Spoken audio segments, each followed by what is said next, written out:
Hello ho mga kamagbubukid, nandini ho kami ngayon sa kabukiran at naguhulip.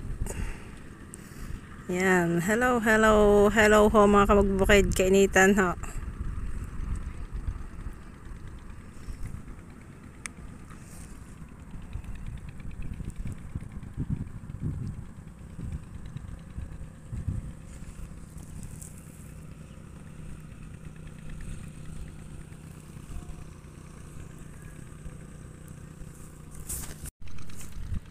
Yan nga ho mga kamagbubukid, ako ho ay pumahinga muna, tumigil muna habang sila ho ay gumagawa.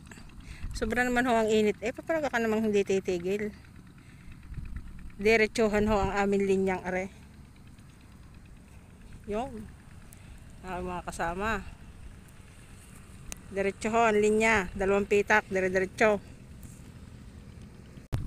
Mauwi muna ako, magpapalutong kamote. Merinda natin. Yan ho ang buhay bukid, buhay farming. Kahit ho mainit, diretso ho ang trabaho. Bawal ho tumigil ng matagal. Pwedeng pumahinga pero bawal tumigil.